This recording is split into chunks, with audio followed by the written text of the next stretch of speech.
Hello दोस्तों, कैसे हैं आप लोग। मुझे उम्मीद है आप लोग ठीक ठाक होंगे। आज इस वीडियो में जानते हैं कि सऊदी अरब में रहते हैं और पासपोर्ट एक्सपायर होने वाला होता है, तो उसको रिन्यूअल कराने के लिए क्या क्या करना होता है, तो उसके बारे में जानेंगे। तो आप लोग पूरी वीडियो में बने रहिए।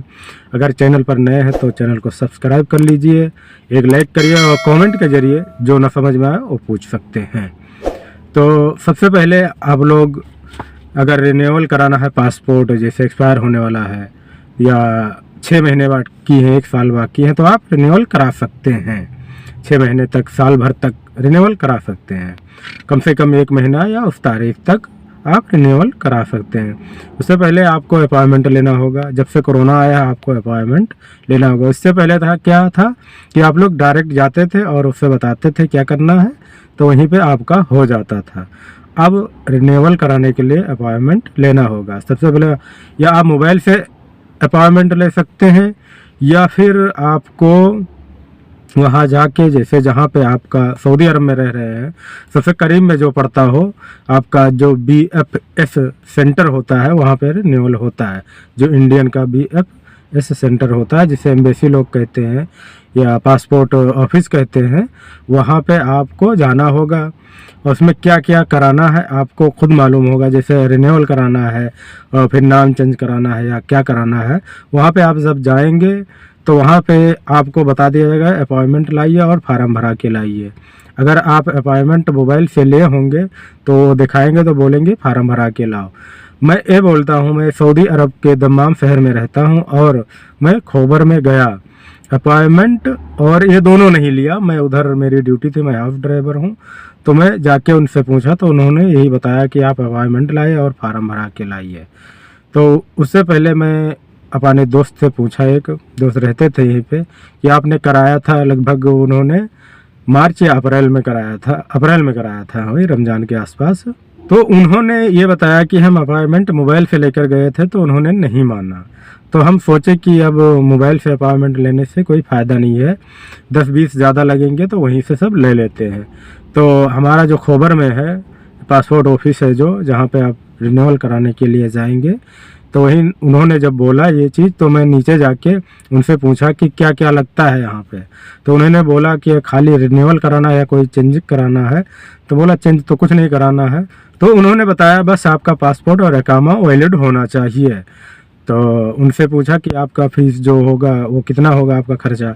बोले 50 रियाल में मैं अपॉइंटमेंट और उसका जो फार्म का है मैं भर के दे दूंगा। तो उनका ठीक है, ये बेहतर रहेगा, क्योंकि मोबाइल से करा के आएंगे, अगर नहीं माने तो फिर हमारा और टाइम का वो हो जाएगा। अगर अपॉइंटमेंट लेंगे फिर कितने दिन का मिलता है ये तो पता नहीं।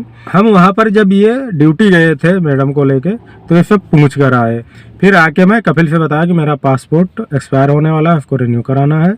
तो उन्होंने पासपोर्ट दे दिया। मैं खुद दे दिया था पासपोर्ट कि रख के रहो। मैं रहता हूँ जो रूम में, ऐसे रूम में रहता हूँ कि वहाँ पे कई लोग रहते हैं, तो वहाँ पे पासपोर्ट रखना हमारे हिसाब से सही नहीं है, क्योंकि सब लोग अलग अलग के हैं और अलग अलग मिजाज के हैं। जब कपिल ने पासपोर्ट मेरा वापस कर दिया और मेरे पास जो इकामा नहीं था, इकामा की फ़ोटोकॉपी थी। दरअसल मेरा इकामा नहीं आया है, इकामा आया था, कपिल ने नहीं दिया और कपिल बोल रहा है कि गुम हो गया है, खो गया है कहीं पे। हम दूसरा भी भर दिया है पैसे, लेकिन नहीं आया है। उसको ये नहीं पता कि अब दोबारा जो इकामा है वो नहीं आता है। हम बोले भी कि अब जवाजात जाना पड़ेगा, वहाँ से आपको प्रिंट कराना होगा। तो ठीक, वो बोलता है ठीक है जाएंगे। तो उसने इकामा नहीं दिया। ओरिजिनल इकामा हमारे पास नहीं था, लेकिन ये सब चीज़ मैं पूछ के आया था कि ओरिजिनल इकामा नहीं है हमारे पास, उसका प्रिंट है। तो कहीं चले गए, वैलिड होना चाहिए। तो उनका ठीक है, ऊपर जाके वहाँ पे तो नहीं मांगा जाएगा। अगर ओरिजिनल मांगेंगे तो हमारे पास नहीं है, क्योंकि हमारा जो इकामा है अवसर में ही है। हर एक चीज़ जब दिखाता हूँ, कोई अगर कहीं चेकिंग होती है या कुछ होता है, तो अवसर से ही चल जाता है। जो इकामा होता है अवसर के अंदर, उसी से सब हो जाता है। तो फिर दोबारा हम जब पासपोर्ट पा गए और वहाँ पे लेकर गए, तो उनसे बोला कोई चेंजिंग वगैरह, तो हमका कुछ नहीं कराना है, सेम वो भर के दिए। सुबह ही पहुँच गए थे, तो वहाँ पे दूसरे दिन का ही अपॉइंटमेंट मिल गया। तो बोला भी कि अगर आज का हो, दोपहर का हो या कभी शाम तक हो तो दे दो। तो कहना आज का तो नहीं है, नहीं हो पाएगा, कल का है। तो कल का वो दूसरे दिन का वो 9:30 बजे का निकाल दिए। हम 9 बजे वहाँ पहुँच गए। 9 बजे खुल जाता है उसके बाद वहाँ गए। फिर जब हम पासपोर्ट ऑफिस पहुँच गए उसके बाद मैं वहाँ पे जो गार्ड होता है वो सऊदी था, तो वहाँ पे नंबर में लगा दिया। काउंटर 3 काउंटर थे, तीनों पे ऐसे नंबर में लगा दिया। वहाँ पे वो पूरा चेक कर लेते हैं, नाम वाम पूछते हैं और वो बता देते हैं। उसके बाद वो एक पर्ची देते हैं, जैसे कि आप लोग ये पर्ची देख सकते हैं, ये टोकन नंबर है।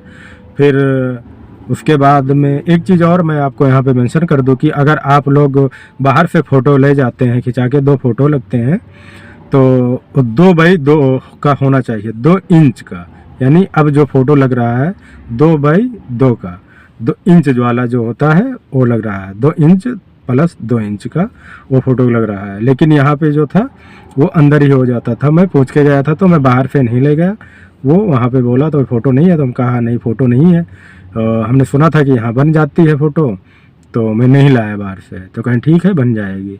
फिर उन्होंने फ़ोटो एक साइड में थे बैठे, उन्होंने फ़ोटो निकाला, 4 फ़ोटो निकाला उन्होंने और उसका लिए 17 रियाल, 17 रियाल 25 पैसा यानी लिए यहाँ पे, और 4 फ़ोटो निकाल के दे दिए। उसके बाद ये पर्ची मिल गई। उसके बाद मैं वहाँ पे जो काउंटर था दूसरा, सऊदी लोग बैठे थे, जो लेडीज़ थी वहाँ पे, लेडीज़ और जेंट्स दोनों थे, लगभग 3-4 काउंटर थे। कहीं वहाँ पे जाइए, वो नंबर से जब पुकारेंगे तो आप वहाँ पे दे देना है सब चीज़। मैं गया वहाँ पे, फिर नंबर आया जब मेरा तो मैं दे दिया, और उन्होंने वहाँ पे जो फ़ीस लगी, मेन जो फ़ीस लगी वो 346 रियाल लगी थी। तो आप लोग 346 रियाल लिए और 50 रियाल वो, अगर फ़ोटो नहीं अलग से लिए हैं। आपके यहाँ कितना लेते हैं, हर जगह का अलग अलग रेट, ये 2 चीज़ का होगा।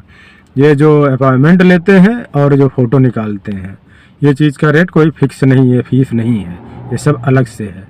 तो आप लोग इतना चीज़ करके जाइएगा। और वहाँ पे अगर चेंज नहीं कराना, अगर चेंज कराना है तो आपके पास प्रूफ होना चाहिए उसका, और निवास प्रमाण पत्र ज़रूर होना चाहिए, ये बहुत ज़रूरी है। उसके बाद हम चले आए। उसके बाद क्या होता है मैं आपको वीडियो में आगे शेयर करूँगा। वीडियो देखने के लिए बहुत बहुत शुक्रिया।